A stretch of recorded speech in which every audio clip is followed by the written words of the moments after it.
Assalamualaikum warahmatullahi wabarakatuh. Perkenalkan, nama saya Putri Zikna Prawansyah, NIM E 2019-20286, Prodi Ekonomi Syariah semester 3. Di sini saya akan menanggapi tugas ekonomi makro tentang ekonomi tertutup tanpa kebijakan pemerintah. Yang pertama, saya akan menjelaskan tentang pengertian ekonomi dua sektor, yaitu perekonomian dua sektor adalah perekonomian yang terdiri dari sektor rumah tangga dan perusahaan, merupakan bentuk yang paling sederhana dari analisis makroekonomi mengenai penentuan tingkat kegiatan ekonomi suatu negara. Selanjutnya, aliran pendapatan dalam perekonomian dua sektor.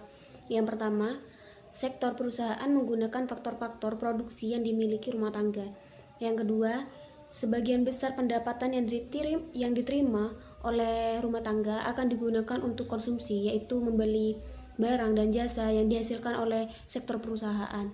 Yang ketiga, sisa pendapatan rumah tangga yang tidak digunakan untuk konsumsi akan ditabung dalam institusi-institusi keuangan.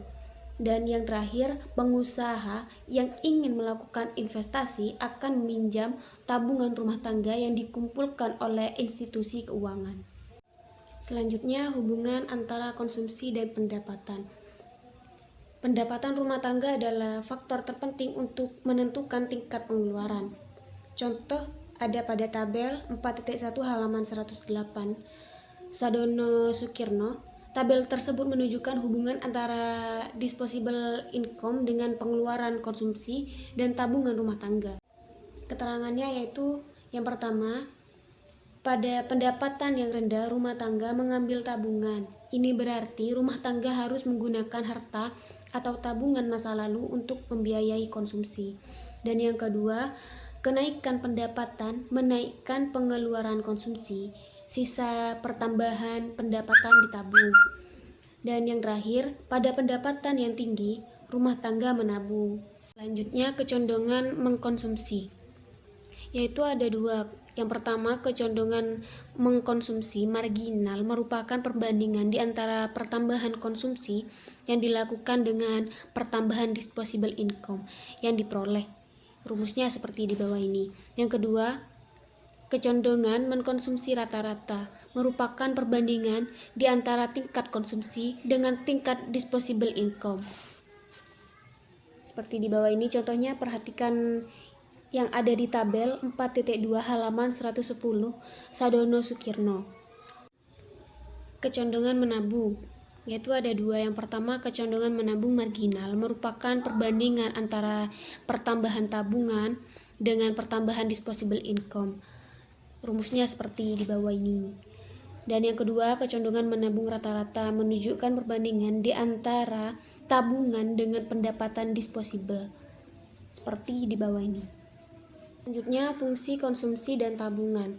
Fungsi konsumsi yaitu suatu fungsi yang menggambarkan sifat hubungan antara tingkat konsumsi rumah tangga dalam perekonomian dengan pendapatan nasional atau pendapatan disposable. Fungsinya adalah seperti di bawah ini, di mana A. Konsumsi rumah tangga saat pendapatan nasional sama dengan 0, dan B. M. P. C. Selanjutnya, fungsi konsumsi dan tabungan. Fungsi konsumsi yaitu suatu fungsi yang menggambarkan sifat hubungan antara tingkat konsumsi rumah tangga dalam perekonomian dengan pendapatan nasional atau pendapatan disposable. Fungsinya adalah seperti di bawah ini, di mana A. Konsumsi rumah tangga saat pendapatan nasional sama dengan 0, dan B. MPC. Selanjutnya, investasi dan fungsi investasi. Yang pertama, pengertian investasi. Investasi sering dikenal dengan nama penanaman modal. Investasi merupakan komponen kedua yang menentukan pengeluaran agregat. Investasi merupakan pengeluaran atau perbelanjaan penanaman modal atau perusahaan untuk membeli barang-barang modal dan perlengkapan-perlengkapan produksi untuk menambah kemampuan memproduksi barang dan jasa yang tersedia di dalam perekonomian. Selanjutnya, investasi meliputi pengeluaran untuk 4 hal, yaitu yang pertama pembelian barang modal, yaitu mesin-mesin dan peralatan produksi lain untuk mendirikan berbagai jenis industri dari perusahaan. Dan yang kedua, penggantian barang-barang modal yang telah didepresiasikan.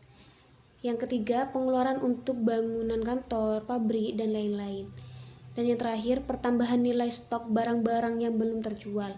Jumlah investasi tersebut bisa investasi bruto, sedangkan investasi neto dapat dari investasi bruto depresiasi. Yang kedua, fungsi investasi merupakan fungsi yang menunjukkan hubungan antara tingkat investasi dan tingkat pendapatan nasional, yaitu yang pertama, fungsi investasi otonomi merupakan investasi yang besarnya tetap atau jenis investasi yang tidak terpengaruh dengan besarnya pendapatan.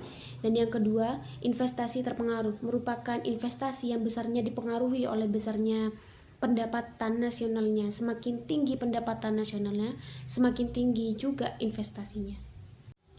Selanjutnya, faktor penentu investasi yaitu ada 6. Yang pertama, tingkat keuntungan yang diramalkan akan diperoleh.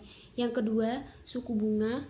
Yang ketiga, ramalan mengenai keadaan ekonomi di masa depan.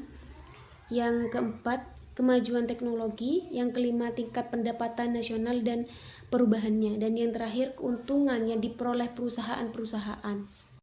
Selanjutnya, keseimbangan perekonomian negara. Dalam perekonomian dua sektor, keseimbangan perekonomian negara tercapai apabila ketika pendapatan nasional sama dengan konsumsi dan investasi. Rumusnya seperti di bawah ini. Dan yang kedua, investasi sama dengan tabungan, seperti di bawah ini. Cukup sekian tanggapan dari saya, kurang lebihnya saya mohon maaf bila ada salah kata. Semoga bermanfaat. Wassalamualaikum warahmatullahi wabarakatuh.